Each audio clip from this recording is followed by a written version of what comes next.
today I'm joined by one of the OGs of Remote Sales Institute, our very first employee, a savage setter who became a closer. Welcome, Zac. Thanks for having me, mate. You're at the moment, just we'll be candid, say 10 to 15 grand a month commissions and 20 to 30 hours a week, plus you've got your agency. What are the goals? Having watched everyone's journey from like day one of the program to people that have been in the space now for 2 years who are just crushing it, it's really cool. You're seeing them in roles, you're seeing them make 20 grand, 30 grand, 40 grand a month. How does that feel? So I always remember the first conversation, everyone's got the same doubts. I don't know if this is real, like, am I going to be able to do this? And seeing them all come through, that stuff's really cool. And everyone's got the same kind of 4 or 5 doubts in different kind of ways. That's where everyone starts. Like you said, the people that have run multi-million-dollar businesses, it all boils down to kind of one moment of... What was the funniest conversation, or what? Oh, I've had some shockers. What was the funniest convo or prospect you've ever encountered? Man.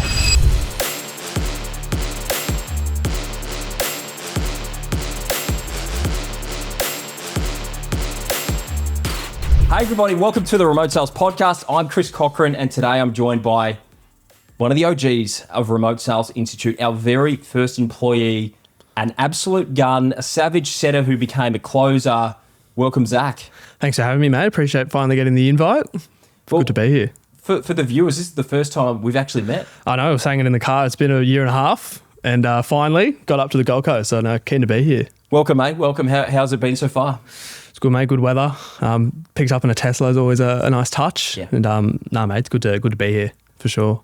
Cool. Well, mate, it's really cool. It's really cool to meet in real life friends and people who we've worked with for so long now. And I really wanted to chat about, I've been wanting to have you on, but we've been talking about getting you up here for so long. So we've avoided doing the remote, like a Zoom sort of interview because, man, I want to dive into the story. You're a business owner, you run a marketing agency, you work with us, and you've got some unique reasons which I think will appeal to people who are exploring this and even people who are already in remote sales and just give them some inspiration, man. So I'd love to start from the start, man. We go back nearly 2 years, or 2 years now, before the inception of Remote Sales Institute officially. You reached out, I believe, to kind of get some training and to get into the space from memory. Yeah, so I was running the agency. I loved it. I still do, but I really wanted to dial in on the sales side of things. Just felt like I was a bit of a skill gap, I guess, but I also loved it at the same time. So I think like most people, I jumped on online and to see what's out there and saw appointment setting roles, didn't really know what it was, but started to do a bit of my research, saw you guys and reached out to Shani, I think, directly and just went from there. Absolutely. So what were you doing at the time? And you run an agency now, but you were running a marketing agency back then. Tell us about that. Yeah, so I was running the agency. I've been doing it since 2021, pretty much the second lockdown in Sydney. I started it. So by the time I reached out to you, I've probably been running for 2-3 years. Nothing wrong with it. Like I was probably doing like 7-8 grand a month profit. So I was happy again, 22, 23, not going into the city like most of my mates. So I was pretty happy. And yeah, but again, just felt like I had time up my sleeve and felt like at my age I should be upskilling. So it got me interested in like, hey, maybe I should use the extra time to upskill and see what's out there. It wasn't about cash for you at the time, was it? No, and to be fair, it probably still isn't. Like, it really, for me, I love the fact that I'm learning a skill set I know the money will take care of itself, really, and just high-level communication. Like, I think it translates across not just business, but everything. So for me, it was all about just learning the skill set and, letting the money take care of itself, basically. And we'll chat about how your skill set has improved over the journey. But let's talk about the early days. I think people would be interested to talk about the early days of RSI. Yep. The very unstructured, the very loose start of RSI. And now, from my memory, kicked you off, got through some training, and we were doing some done-for-you sales at the time, weren't we? And you started doing some calls for a property offer. I was doing calls for property offer, which looking back on it's pretty crazy that I was doing that. But just kind of got stuck in, did a little bit of training, but apart from that, I was kind of thrown in the deep end and jumped on calls and just kind of figured it out on the fly, which was fun, to be honest. Yeah. I remember it was there was a lot of calls. It was an industry you knew nothing about. None. Zero. Nothing. Absolutely nothing. Zero. And I spoke to that owner recently. They've become a career partner of RSI. Have they really? Yeah, there you go. A career partner of RSI, and they've hired some of their students. So shout out to the team at IPG. Yeah. And but man, they still talk about you. Oh, I'm glad I've left an impression in my month of doing 10 hours a week with them. That's good. Yep. They still talk about you. They're like, man, we just need to get ourselves a Zac. Yeah, so you nice. made a good impression. Good. I'm glad. Surprised, but I'm glad. Yeah. We finished up that because we were starting to create RSI. Yeah. We got out of the done for you sort of sales business and we got headfirst into the training business. And we were just like, we've got Zac. We want to start this training business. We've also got the recruiting company as well. And so there was a lot happening in our DMs. We had a Facebook group as well. We were talking about launching a pilot program, and so you started with us as a caller, but then with RSI it was really in the DMs, wasn't it? It was, yeah. I was doing DM setting for you for I reckon 2-3 months, kind of like I said, pretty part time, whilst you were just getting it off the ground, basically. So yeah, we just had Cam on last week or 2 weeks ago to talk about DM setting hard as a career. So very flexible. You can do it anywhere. Yeah. Entry-level stuff, generally entry-level, but still requires a high level of communication skills, right? Really, it's a tough skill set, DM setting. I'd almost surprisingly say it's probably the hardest of the three. Depends on your personality, of course, but a lot goes into the DM setting stuff. So every time I've heard someone that's done it, and obviously Cam's amazing at it, it's a tough skill set for sure. Talk us through some of the challenges that you faced in my DMs back in those days. Oh man, there's probably a few. I can remember still to this day messaging people that were like your friends, not knowing that they were like the leads. Like I don't know the difference. I don't know who's a friend and who's not. So I remember a few of those, and then just getting ghosted a lot. Yeah. I was like, it's crazy. This is a new world for me. Just sending out 20 DMs and getting nothing back, trying to figure out what it is. And like you said, it was like the business was growing pretty fast. So I was just trying to figure it out on the fly, basically. So good fun, but a lot of learnings in there for sure. Yeah, I mean, I wouldn't say we had a lot of management going on at the time. No, you said it, not me, but I was figuring it out, but I was very happy with it, to be honest. It was a good challenge. Right. Yeah, we did some training, obviously, and each week you got better and the results started to come, and to the point where we started running paid ads. And I remember we were having chats, and it was still pretty small, We potentially had our pilot program, I think, and you were part of the pilot program as well. Yeah. You came in and got involved in the pilot program as a student, paying student. Yep. But it was still small, and I remember just knowing that it was going to blow up pretty quickly, and I was like, sort of telling you, I was like, man, it's not going to be long, and we're going to be too busy. It was very part-time at the time, but you kept the faith. You stuck around. Yeah, I just had a good gut feel. Obviously, it looks good now, especially a year on or year and a half on, but just had a good feeling about it all. Like I think you and Shani, I had just a good feeling that you guys obviously knew what you were doing. I could see the vision, and so yeah, when I knew you were building it, and you were saying to me like, "Oh, we're gonna paid ads are starting, like it's gonna go." I did believe it, and it was a pretty easy decision for me. And I was learning so much, and I could see the vision that I was like, yeah, I can see where this is going in the next year, 5 years, beyond, basically. Yeah, we would often joke and say, look, not many people are going to stick around like you stuck around in early days of a company, appointment setting role, not doing a lot. There's a bit happening, but it's still so many people, so much skepticism. No one knew what we were doing. No one knew about remote sales. It was still a new concept, even though had been around for a while. Yeah, and we would always say like, shit, not many people are going to stick around for this. So we were always impressed and grateful that you stuck around for those early days. And we knew it was going to come. We knew it was going to go big. But credit to you for sticking around because, mate, where you're at right now is pretty cool. Yeah, and I think that's fortunate that I had the mindset coming in where I just wanted to learn the most because I wasn't thinking about the dollar figures. I kind of, as we said, like knew it was going to come if I keep working hard. So I was fortunate to have the agency because I could use this as just like, this is full on learning. I'm kind of getting inside view and watching a business get built from the ground up, which again, just learned a ton from just watching.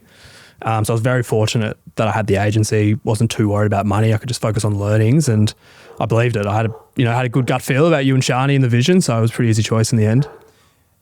Early days of paid ads was a bit of a grind. Yes, I do remember that. A bit of a grind. Let's talk about going from organic. Even though people were skeptical, we still managed to get a fair bit of trust coming through the closest dojo. Yeah. About Facebook groups, we get in there, provide value. We had people in there who were actually quite aware of remote sales. Then we started running paid ads, and it was a hard slog. It was tough. First few months, Yeah. You were setting, so you were taking the first initial calls. I was closing. Yeah. And we're up against it, weren't we? It was tough out there. Good character building for me. We just had I had no prior experience. So I didn't really know what the standards were, but again, it's like no homework to send people. It was a lot of them just trusting you and like trusting their conversation with me. So you just had to be super sharp because any kind of slip up was enough doubt for people to move on. So like I said, a lot of character building, just a lot of rejection, but I think better for it in the long run because I think we figured stuff out pretty fast in the end from memory. I think after the first couple of months we were...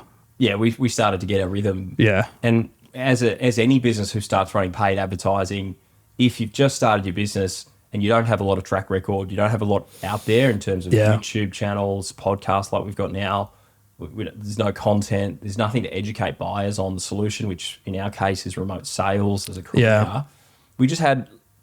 There was just not much out there. It was really just people were taking you and I at face value pretty much. And which is a hard proposition. It was tough. And I recall a lot of the earlier people that started with us were very high levels. So we're getting like a lot of business owners, a lot of salespeople as well. So for me, being relatively new to this, speaking to people that have been in real estate for 25 years, looking to make the switch, like my skills had to get good pretty fast because these guys were sharp. They were super skeptical, knew what I was doing on my end as well. Like they understood the process. So again, that was all part of, I think a big part why we grew fast from the beginning from memory was I think I had to kind of upskill pretty fast to go with it. You did. And we seemed to attract a high level student, which then in my mind, the fact that we were getting high level people, we're getting people who had professional backgrounds, it just meant that the transition for them was pretty quick and they got great results. And it's continued to this day. We do attract a pretty high caliber of client, student, candidate, and they get results really quickly. It's a part of it to get results quickly. But I think those early results that we got from our first sort of cohorts, people we got through, it really just catapulted us. It built trust. We got reviews. We got people sort of willing to talk about their experience, having a great experience, and that just started to improve the performance of it definitely could tell it was a good sign that was the case, at least from my perspective. It was like, hey, people who understand sales, understand business are attracted to this, even though there's not the, what we've got now, all the podcast episodes. The fact that they're seeing this before it's real, I think was a good sign for me, even just giving me confidence. Like if they see the vision, then I think long-term everyone will. So that was definitely good. So you're currently now, you're running your agency still, and your closings, you've moved to a closer, which we were stoked about. It was always the goal for you. The first thing you said to me was, I want to be a closer. Yeah, you had to start as a setter, and I knew I felt like I could be a closer, but I was well aware I had no evidence for that. So I was very happy to kind of earn your stripes and move up the ranks. And you did that, and you actually were there for almost a year, around about a year or so in the roughly setter. Yeah, sounds right. And now you're in a position where you are able to run your business. That's growing by all reports, you tell me, which is great. Probably some of that because the skills you've developed. For sure, big deal. Absolutely. Yep. Just again, high level communication translates across everything, especially business. And for me, it's just so much better on the phones with people, so much more comfortable on Zooms just because I've done the reps now. Like when I was running the agency, I was probably doing like 2 Zoom calls a week. So that's just not enough volume to learn the skill set. But now that I'm doing like 30 potentially, just the amount of reps I've done, I'm just so much sharper in a quick amount of time as well. Yeah.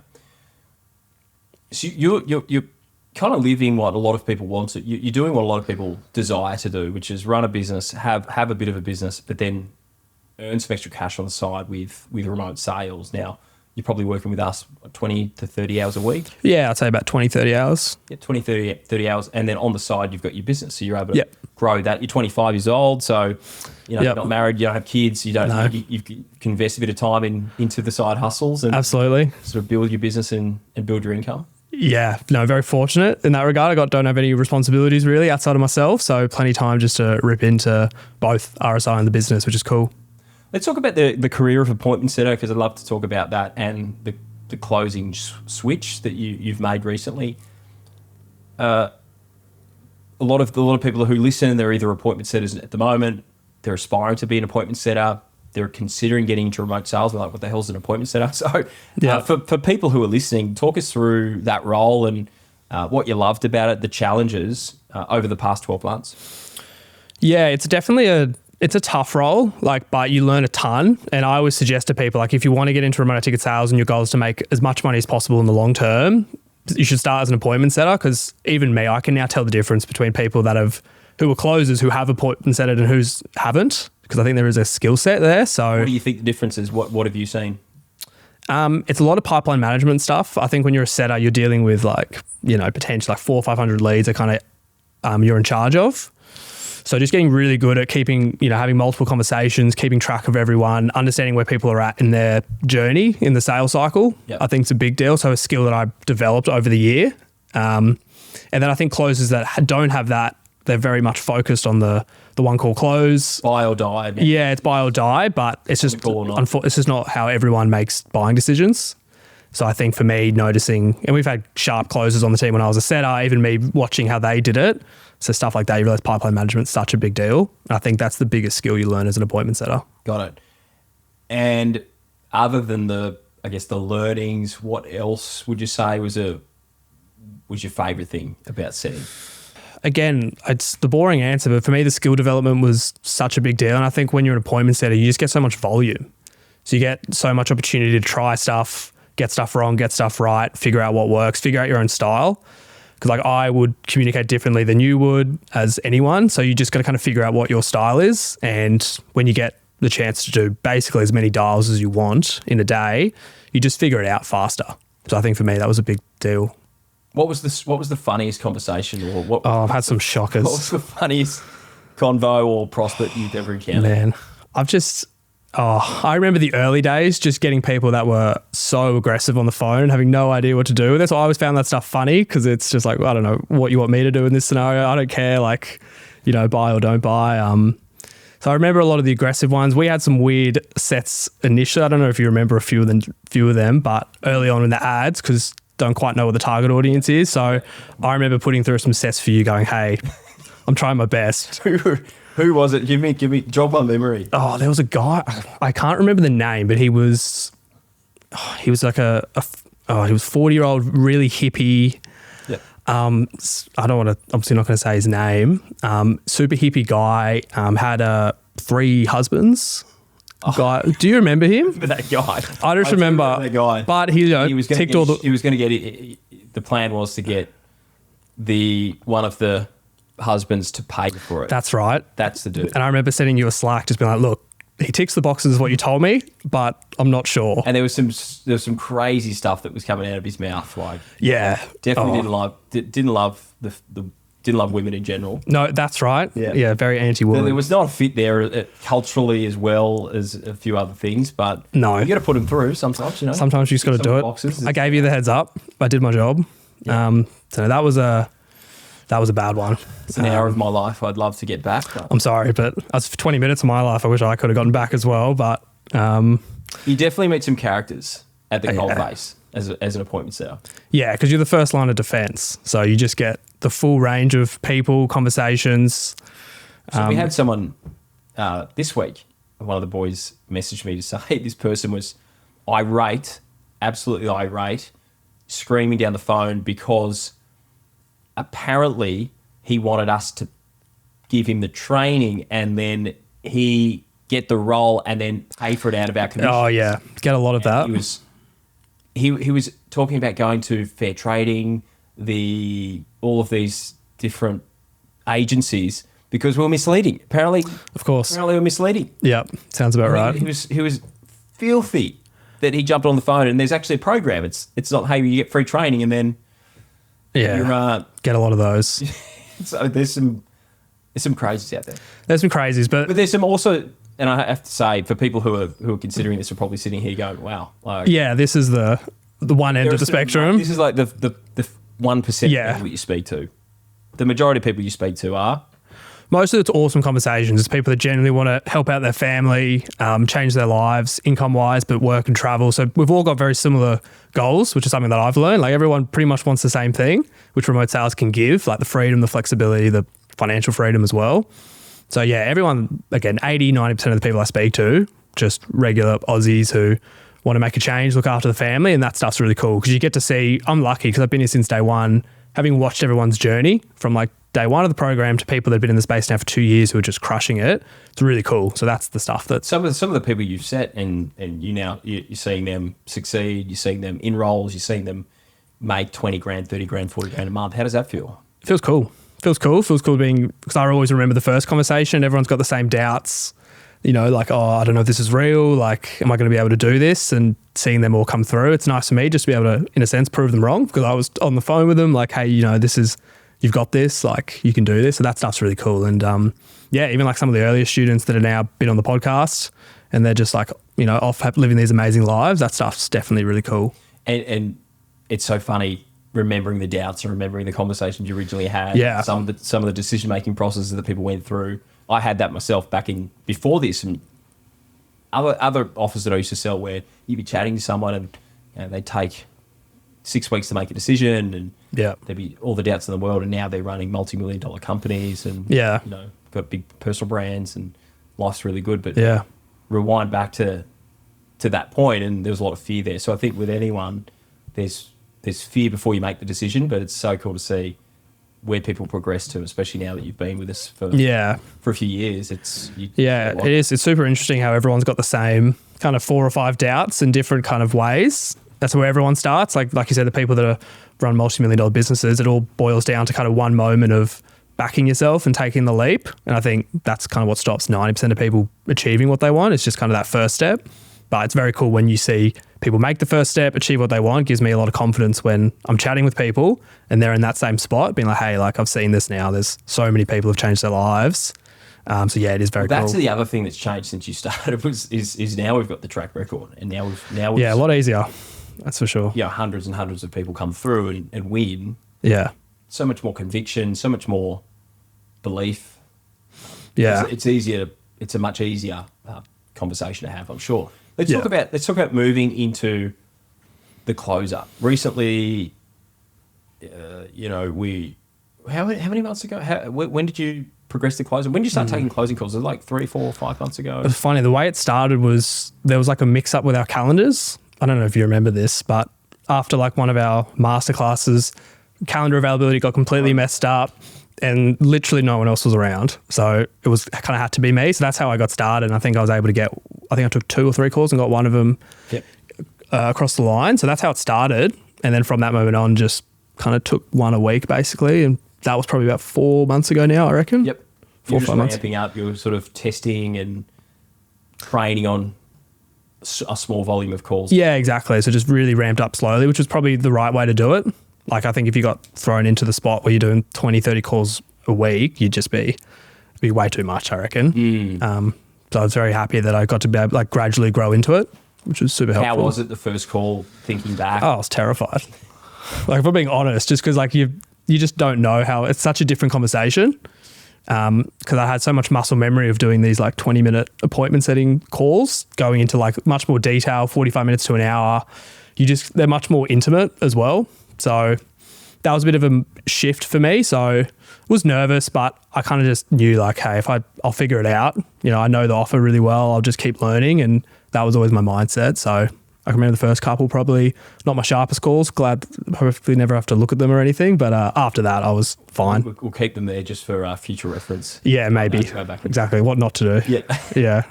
Cool. And so now maybe was it 2 months ago, you stepped into closing pretty much full time now. You're still taking a few front end calls initially, but majority closing. How is that switch now that you've been a setter now to closer, being more full time in the closing position? Yeah, I love it, obviously. So it's so much fun, and it is a very different. It is a different role, like the appointment setting, because you just get so much volume. Me personally, you've just got so many different ways to kind of hit your numbers. You can do SMS with people, you can up your dials, you got different tactics you can try, but with closing, there's less volume, so you kind of just got to be a bit sharper. Yep. So that was probably the first learning curve for me, was just kind of making sure you got a good routine pre-call, make sure every call you're taking, you're really sharp. But now I'm in a good routine, definitely going well. Tactically, what are some of your best practices prior to before calls? Yeah, it's normally just 10, 15 minutes just to kind of, I'll always read, if we've got some of our setters, we'll leave notes on people, just trying to get a general feel of their background, what I think their personalities are based on what the setters tell me their conversations are. I like to get a bit of a feel coming into it. And then it's mostly just me getting myself in the mental state to understand. Obviously, I know this stuff back to front. I'm there to help people. So for me, that's kind of my style. So I'm very consultative with people. So it's just trying to get in that right headspace before jumping on and remove doubts. Just remembering I'm there to help them. Right. So that's part of the journey, and that's when I'm at my best as well. So just trying to get in that headspace prior to calls is a big one. It's a big one. Reminding yourself you're there to help them, not to sell them. Yeah, exactly. And it's the truth. People don't have to do it, right? You're just trying to understand their problems. And if you feel like you can solve the problem with what we do, perfect. There's some alignment. But it's also being comfortable enough because, salespeople have pressure with numbers as a general rule, but it's also just knowing, hey, if this isn't a fit for them, just being comfortable enough to be like, this isn't for you. I think it's a big one. Absolutely. You're right. Salespeople have numbers. You also have commissions that you want to earn. Yeah. You've got all of these reasons that you want to get a sale. Of course, you want to get a sale, but the thing is, and that creates pressure. When I perform my best, it's taking the pressure off. Yeah. And only attaching myself to the process, not the outcome. 100%. Yeah. Attaching yourself to, do they have a problem that we can help solve? And is it important enough for them to make it happen? The rest becomes easy when you're really only focused, for me, on that challenge and only being attached to that process, not the outcome. Yeah, I'm the same. If I was just focused on, my selfish reasons, I think that's just not going to do anyone any good at all. So you're 100% right. When I'm on calls and if I'm just thinking about what their problems are, it just works so much better for everyone because I feel really good about it. They do as well because I'm just thinking about what's best for them. And then that's when good stuff happens. So, mate, we're up here on the Goldie. We're about to launch into an event with 50 plus of our students. Yeah. Everyone's flown in from across Australia to be here. How does it feel from where we started? You're in the DMs, scraping up whatever's left in the DMs to now closing on an offer. It's pumping. We've got an event. Yeah. How's it feel? Yeah, going from DMing your mates accidentally to being here is a bit of a journey. But in a weird way, I kind of always saw it. I really understood the business model. I saw the vision, saw how good you and Shani were at each part of the business. So in a weird way, I always thought we'd get here, but it's definitely pretty cool looking back on the last, 12, 18 months, just how quickly it's all happened. And yeah, we've got 40, 50 people flying in, which is really awesome. A few people I've obviously spoken to as well. So that stuff's really cool. And hopefully only the beginning as well. Absolutely. We're excited to meet everyone in person as well. And as I said at the airport, I'm sure a few people will be surprised by your towering height, man. You were surprised. So I don't know about it's a bit insulting. You thought I'd be like 5'4", actually. I didn't think you'd be 5'4", but I thought you might be my height. Yeah, I thought you'd be less. How tall are you? I think 5'11". I think 5'11". So 5'11". Yeah, about. Okay, cool. That's all right. There you go. 6 or 7. Yeah, that's all right. We'll go with 177. That's right. I'm 6'2" with shoes on, so that's how I pronounce it as well. There it is. Yeah. Yeah. So on the footy field, you'd be ruckman or maybe more of a centre half forward. No, get me half back. Get me down back. Just a bit of patrolling. That was me. But cricket was my sport. I stayed in my lane. Fast bowler? No, I didn't grow till I was 18, 19. So I was nice and short. So spin was the only way I could keep myself on the team, basically. No, offies. Leggies go everywhere. Leggies pretty tough. Yeah, had no control over the leggies. So very quickly switched to offies. Sales team development. So I always loved being on a high-performing sales team. We, in my opinion, have one of the highest performing sales teams that I've personally been on and one of the best cultures. Yeah. How has it been from it being just a really kind of backyard operation, just you sort of floating around, me, Shani, and then one or two other closers, and then sort of things have really developed now. We've got a structured sales team. Brad's at the front, leading from the front. We do trainings every day. How is that for you? Yeah, well, the backyard operation I was actually pretty comfortable with because that's pretty much what I was doing with the agency to a degree. So that was actually pretty easy for me to pick up. But probably my favourite part of working with RSI now is the team we've got. Because like you said, there's like super high performers, everyone. So it's forced me to be better just because you're surrounded by people that are, high performers, like I said. So yeah, it's just a nice team atmosphere. And going back talking about sport, like that's something that when you start a business, it's kind of usually a pretty lonely experience. So now having that kind of team environment coming back where everyone's helping each other out, team over the individual, which I think we've got, that stuff's just like awesome. So that's really cool. I would absolutely agree. So it's pretty awesome. I just love thinking back from where we were and to where we are now. And yeah, it's pretty crazy on the journey, man. It's been an absolute honor and a pleasure to have you with us. And if we look forward to, I guess, the future, what are the goals? Where do you see this? What do you want to be? Like you're at the moment, just we'll be candid, say 10 to 15 grand a month commissions plus your, in 20 to 30 hours a week, plus you've got your agency. Yep. What are the goals? I have to say it's growth with RSI. But. Yeah, sorry. Growth with RSI, not going anywhere. No, definitely look a year, 2 years down the track. I'd just say just keep being part of the RSI journey. Be a big one, loving it, see the team grow. So we've got however many we've got on the team now, 5, 6. Who knows what it'll look like in a couple of years. So just keep doing that. And then honestly, very lucky to be in the position I am. I got the agency, got RSI. I can kind of keep growing both. I'm working fully remote, which is great, near the beach. So probably just a continuation of everything, to be honest, and just see where I land. Yeah, you're down in Coogee. Not a bad spot to be. Yeah, it's not a tough life, to be honest. So very lucky, that's for sure. Just a few nights at the Pav. A few nights at the Pav. Probably open up the calendar, maybe close off the calendar with RSI a bit more. Just a few more nights down there. You never know. But starting more commission. Yeah, exactly. Take away the night calls. Tell me out. Yeah, exactly right. So yeah, probably a bit more of that, I reckon's on the cards. Any wisdom for people who are in a similar situation to you, let's say 22, 23, maybe running a business, maybe thinking about getting a skill, maybe thinking about having a side hustle? Any wisdom for people who are in that? I would say, like I said before, like prioritizing skill development, I think would be a big one, because when you're young, you just don't have any skills, which is just the reality. So something like and running the business, I got it off the ground, like was able to make a bit of money, but compared to big agencies, I just didn't have the skill to compete. So I think once I flipped my mindset of like, hey, let's just focus on like upskilling as fast as I can, expediting that process, the good stuff's happened. Like the money's just kind of followed. I didn't have to think about it. So yeah, prioritize skill development, something that you feel like you got a bit of a knack in as well. Don't make it harder than it needs to be. And then, yeah, just kind of let the rest take care of itself. I think regardless of what age you are, that learning this skill in particular, learning how income skill is important for anyone who wants to further their career and create more success.